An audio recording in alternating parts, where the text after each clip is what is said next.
పరిశీలిస్తూ ఉన్నారు. ముఖ్యమంత్రిగా 4 సార్లు ముఖ్యమంత్రిగా బాధ్యతలు స్వీకరించిన తొలి వ్యక్తిగా ఆంధ్రప్రదేశ్ నుంచి 4 సార్లు ముఖ్యమంత్రిగా బాధ్యతలు స్వీకరించిన తొలి వ్యక్తిగా చంద్రబాబు నాయుడు రికార్డు సృష్టించారు.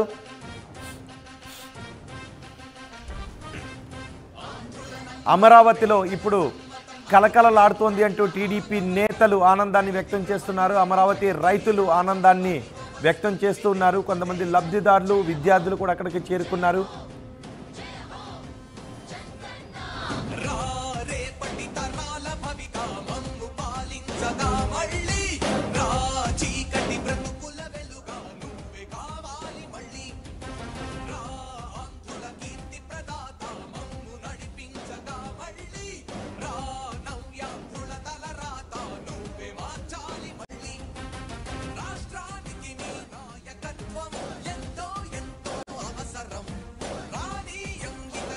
ముఖ్యమంత్రిగా చంద్రబాబు నాయుడు సెక్రటేరియట్లో బాధ్యతల స్వీకరణ అనంతరం అక్కడికి వచ్చిన లబ్ధిదారులతో ఆయన మాట్లాడుతున్నారు. కొన్ని ఫైల్స్ని ఆయన పరిశీలిస్తున్నారు. కొన్ని విజ్ఞప్తులను ఆయన పరిశీలిస్తూ వారితో మాట్లాడుతున్నారు. ఒక పత్రాన్ని కూడా వారికి చూపిస్తున్నారు. బహుశా అమరావతికి సంబంధించి పత్రం, అలాగే లబ్ధిదారులకు సంబంధించి పత్రాన్ని ఆయన చూపిస్తూ ఉన్నారు.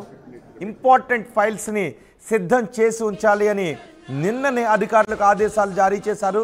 చంద్రబాబు నాయుడు వచ్చేసరికి కొన్ని ఇంపార్టెంట్ ఫైల్స్ని చంద్రబాబు నాయుడు తీసుకోబోయే నిర్ణయాలకు సంబంధించిన దస్త్రాలని అక్కడ సిద్ధం చేసి ఉంచారు. వాటి గురించి అక్కడికి వచ్చిన లబ్ధిదారులతో చంద్రబాబు నాయుడు మాట్లాడుతూ ఉన్నారు. ఈ 5 ఏళ్లలో వివిధ వర్గాలకు చెందిన వారు రకరకాల ఇబ్బందులు పడ్డారు. ఇక నుంచి అవి ఉండవు అని చంద్రబాబు నాయుడు చెప్తూ ఉన్నారు. ఏ నిర్ణయం ఎవరికి ఉపయోగపడే విధంగా ఉంటుందో, ఏ నిర్ణయాలు తీసుకున్నామనే విషయానికి సంబంధించి ఆయన మాట్లాడుతూ ఉన్నారు. పింఛన్దారులకు సంబంధించి, విద్యార్థులకు సంబంధించి, రాజధాని రైతులకు సంబంధించి ఇలా రకరకాల నిర్ణయాలు తీసుకున్నారు. భూములకు సంబంధించి, ల్యాండ్ టైటిలింగ్ యాక్ట్ రద్దుకు సంబంధించి ఇలా ప్రతిష్టాత్మకంగా తీసుకున్న నిర్ణయాల గురించి నారా చంద్రబాబు నాయుడు అక్కడ ఉన్న వారితో మాట్లాడుతున్నారు. మీడియాతోనూ మాట్లాడుతూ ఉన్నారు. అక్కడ కొంతమంది లబ్ధిదారులు వచ్చారు. వివిధ వర్గాల నుంచి లబ్ధిదారులు వచ్చారు. పెన్షన్ తీసుకుంటున్న వాళ్ళు వచ్చారు, విద్యార్థులు వచ్చారు. మెగా డిఎస్సి కోసం ఎదురు చూస్తున్న వాళ్ళ కళ్ళలో ఇప్పుడు ఆనందం కనిపిస్తుంది. మెగా డిఎస్సి ఫైల్పై మొదటి సంతకం చేశారు.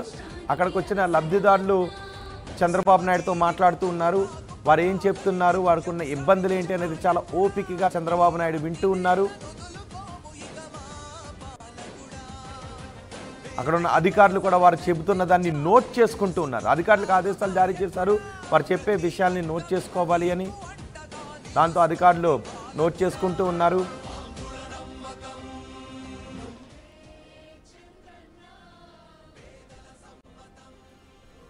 సరిగ్గా 4:41 చంద్రబాబు ఆయన సీట్లో కూర్చున్నారు.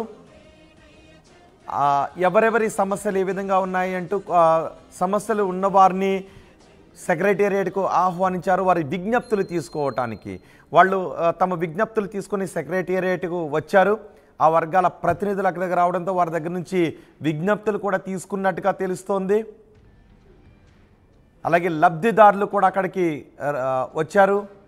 ఎవరెవరికి ప్రభుత్వం తీసుకుంటున్న చర్యల ద్వారా ఎవరెవరికి ఏ విధంగా లబ్ధి చేకూరుతుంది, ఇక నుంచి పాలన ఏ విధంగా ఉండబోతోంది, తాము అధికారంలోకి రాబోయే ముందు ఇచ్చిన హామీలు ఏ విధంగా అమలు చేయబోతున్నామనే విషయాల గురించి కూడా చంద్రబాబు మాట్లాడారు.